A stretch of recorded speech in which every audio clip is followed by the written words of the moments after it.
One of the numerous questions that I get in my DM is people asking if it is right to use an agent or not for their study abroad application. For some of them, they want to apply for master's program in the US, UK, Canada, and they keep asking me, do I have a reliable agent that I can recommend, a study abroad agent or travel agent, Japa agent. Some people ask me, am I an agent? Disclaimer, I am not an agent. I am not a travel agent. I am not a study abroad agent. I don't run an agency for any of these things. I'm just a friend that has passed through this journey and that have decided to share his experience, use his experience and knowledge to guide others. And that's who I am, okay?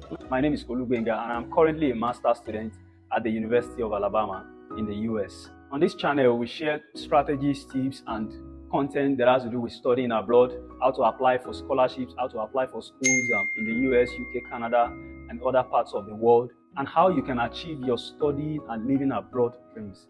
So welcome to my channel. Now, I am not doing this video to condemn any work, to condemn agents. So please, before you condemn this video, make sure you watch it to the end. I'm not an agent. I don't have an agent to recommend, and I don't have an agent to condemn here. So listen very carefully. So should you engage the service of an agent in your study abroad journey? That is the question that we want to trash in this video. So sit tight. If you have a friend, invite your friends. Let's talk here, okay? Let's talk, and of course, I will need your opinion on this. Now, there are two sides of the coin, and I want to strike a balance here. I am going to talk about the advantage of using an agent, and I am also going to talk about the disadvantages of using an agent for your study abroad journey. Let's start with the advantages. This first advantage of using an agent is that agents can save you stress and time. Okay, they can save you stress, they can save you time. And so let's say you are a working class person in your own country, you don't really have the time, 9 to 5, you're always back home tired and all of that. Some work up to weekend. We need money now, right? Yes. So if you are the type that don't have the time, you can use an agent if you are able to find a reliable one, if you're able to find a reliable one. Because the truth is this, applying for admissions abroad, scholarships abroad, it's tasky and it demands your attention. It demands your attention. I remember going through the process by myself. Sometimes I don't sleep in the middle of the night. I have to be awake, writing emails, constructing emails, reading the works of the professors, searching for schools that have scholarships, searching for admissions. And that's why I have some of this knowledge and I could share some of them with you. I could share that these are the schools that waive the application fee, like I have done in some of my videos. It is because I went through the processes by myself. In a previous video, I shared with you the breakdown of how the study abroad journey works. If you have not seen that video, I'm going to drop the link in the description box of this video, or I will hang it somewhere around here that you can click on it. The second advantage of using an agent is that agents can cover up for your inadequacy. They can cover up for your inadequacy in knowledge. They can cover up for your lack of knowledge in that area, because it takes knowledge. It takes you searching for information. Look at how some of you landed on my page. It was because you were searching for information online through Google, YouTube, and the likes. But if you don't have that time, or you don't even have enough knowledge and information, to approach this journey, to approach these applications, the agents can save you that. They can come in because they have knowledge. Some of them have experiences, years of experiences, track records of helping people to achieve their dreams. That is one of the advantages of using an agent. Now let me go to the disadvantages. The first disadvantage I want to talk about is that the agent cannot guarantee you admission to your favorite school. They cannot guarantee you admission to your desired school. The reason is because some agents have schools that they already partner with. They already work with these schools. They are used to working with these schools. They are partners with this school.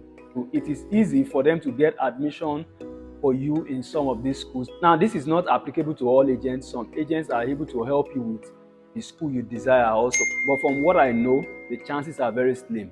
These are the schools they work with, and they are able to work. Even doing it by yourself doesn't guarantee that you are going to gain admission.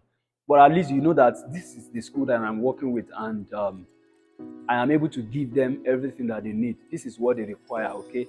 So, but agent is not able to guarantee you admission to that particular school that you are dreaming of.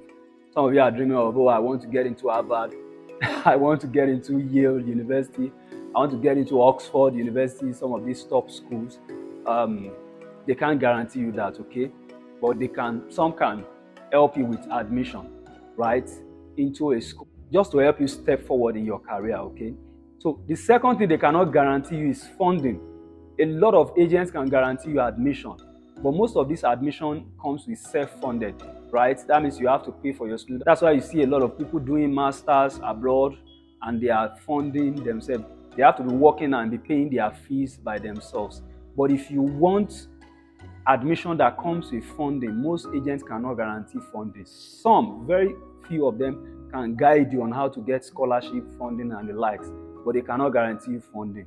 But when you do it by yourself, you are able to get in touch with the school. Sometimes you even set up Zoom meeting like I did. I set up Zoom meeting with some of the professors of the schools that I applied to, and I send cold emails to them. We exchange communication. Some of them want to talk to real people. They want to know what you have, who you are, and they want to see the person behind the application.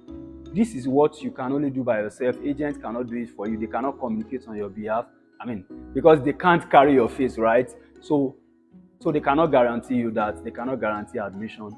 And using an agent can cost a lot. It depends on the agency you are using. So you must be ready for that. So if you have the money and you don't have the time, I would say use an agent if you are able to find a reliable agent. I don't have a suggestion, I don't have a recommendation. If you are able to find a reliable agent, then go for it. But if you are not able to find, just be very careful out there, okay? Be very careful. But if you are young, if you have the time, or if you don't have the money like myself, I did not have the money at that time. I did not even have the money to pay an agent to help me do anything. So I had to go through it by myself, learning everything by myself, and some friends were able to guide me. I was able to land admission and funding where I am currently studying now. So that's it. Those are the advantages. Just weigh your options and make your decision. I know you have enjoyed this video. I know you have gained a lot from this video. Let me know your thoughts. Let me know your opinion in the comment section. If you have learned a lot from this video, please click the like button, give it a thumbs up so that YouTube can recommend it to others. Share it with your friends.